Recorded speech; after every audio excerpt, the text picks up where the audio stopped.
जय गुरुदेव।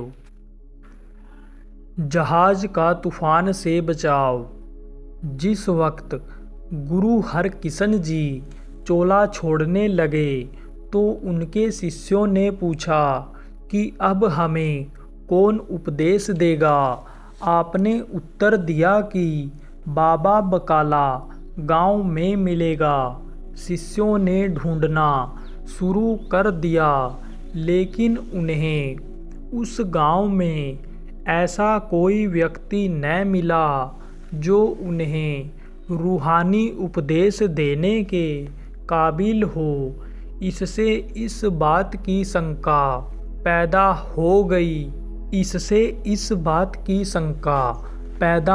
गई कि गुरु हरकिशन का उत्तराधिकारी कौन होगा। इस मौके का फ़ायदा उठाकर सोढ़ी खानदान के 22 आदमी गुरु बन बैठे। इस दौरान गुरु हरकिशन जी के एक शिष्य तेग बहादुर चुपचाप एक बूढ़ी औरत के मकान में बैठे भजन कर रहे थे, जिनके बारे में किसी को पता नहीं था। उस जमाने में माखन शाह नामक एक शिष्य जो सौदागर था, अपने माल का जहाज भरकर फारस से भारत को जा रहा था। रास्ते में तूफान के कारण जहाज अटक गया और डूबने लगा। डूबते हुए जहाज की छत पर बैठे माखन शाह ने घुटने टेक कर और हाथ जोड़कर विनती की कि इस वक्त जो गुरु हैं, अगर वह मेरे जहाज को पार लगा देगा तो मैं 500 मोहरें भेंट करूँगा। इतना कहना था कि जहाज चल पड़ा।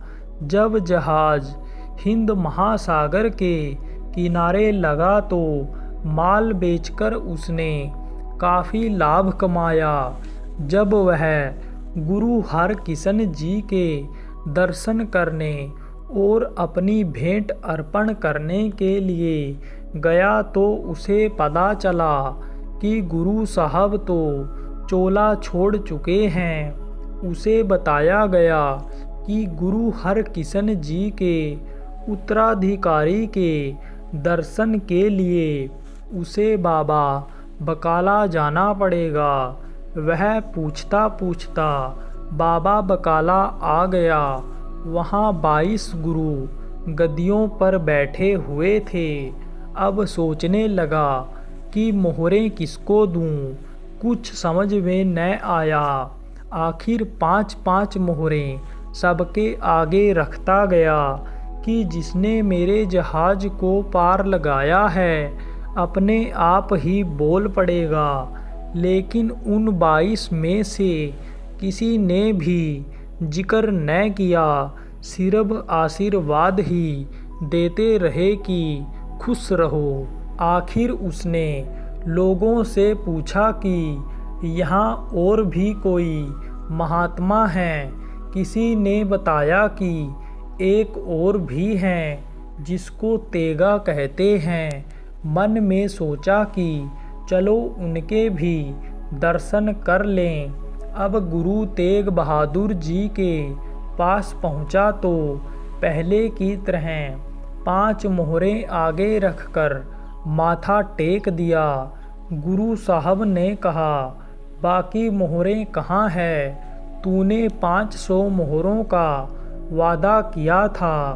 जरा मेरा कंधा तो देख, जहाज की कीलों से कितने जख्म लगे हुए हैं। इतना कहकर उन्होंने कुर्ता उतारकर कंधा दिखा दिया।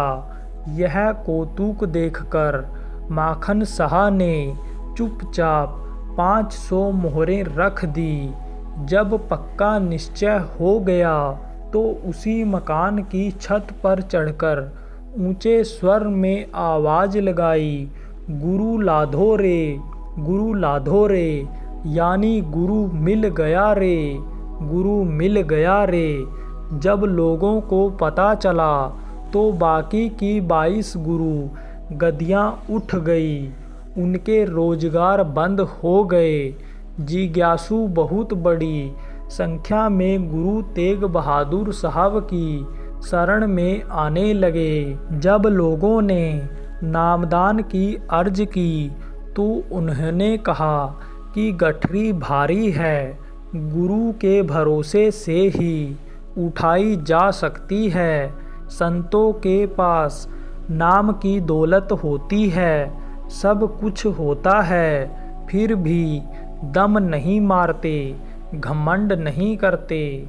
जय गुरुदेव।